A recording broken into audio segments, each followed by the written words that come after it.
Hillary Clinton today convened a bipartisan and nonpartisan group of national security and counterterrorism advisors. They didn't allow the press to cover the meeting itself, but they did allow this shaky camera in at the top to show Secretary Clinton starting those discussions. Sitting immediately to her right on the left side of your screen there, that's Michael Chertoff. You probably recognize him. He was the Secretary of Homeland Security under George W. Bush. He is now talking national security matters with Secretary Clinton. She's gone out of her way multiple times in the last 48 hours to talk about how national security and foreign affairs ought to be a bipartisan, nonpartisan thing, and that's how she would approach it as president. And what appears to be a new initiative by the Clinton campaign to make her more available to the press. She has now done 4 press availabilities in 4 days.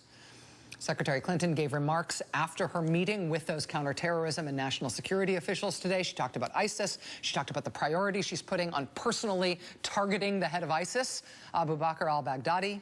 She laid out her assessment of the North Korean threat and the various points of leverage she thinks the U.S. and our allies have in terms of trying to pressure them on their nuclear program, everything from sanctions to missile defense to potential economic embargo to the kinds of leverage we might have with China, which is key, right? China is seen as the only country that could potentially rope in North Korea on these matters. So she made those extensive remarks in her prepared statement. She also took questions from reporters and answered those issues at length.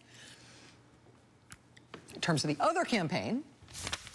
And then one of the papers called the other day, and they said, would you speak to the leader of North Korea? I said, absolutely. Why not? Why not? And they come out, Trump would speak to him. Who the hell cares? I'll speak to anybody. Who knows? That is Donald Trump's on-the-record stance toward North Korea, ahead of today's new nuclear explosion that North Korea set off. In his speech today in Washington, he said 2 sentences about North Korea and their nuclear blast. His take on the North Korean nuclear test is that it is Hillary Clinton's fault. This was the sum total of his remarks today in North Korea. Quote, just today it was announced that North Korea performed its 5th nuclear test, its 4th since Hillary Clinton became Secretary of State. It's just one more massive failure from a failed Secretary of State. Honestly, it is outrageous that Hillary Clinton set off that nuclear blast. It was very irresponsible of her, especially as Secretary of State. North Korea. What would Donald Trump do if North Korea has ballistic missiles that can carry nuclear weapons to the continental United States? Well, he wouldn't do what's being done now with the president over in Asia talking about Donald Trump instead of really talking about North Korea. You always refer to what the Democrats are doing. Election. What would he do? He wants to be president. What would he do if North Korea had the capacity to deliver a nuclear weapon to the United States? Donald Trump would be, first of all, his entire America First campaign doctrine is that he would always look out for the interests of this country.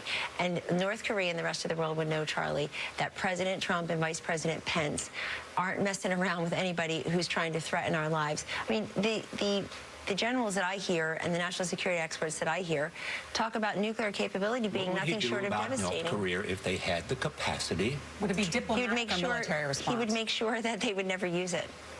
How? He's not going to reveal all of his plans now. He's made that very clear.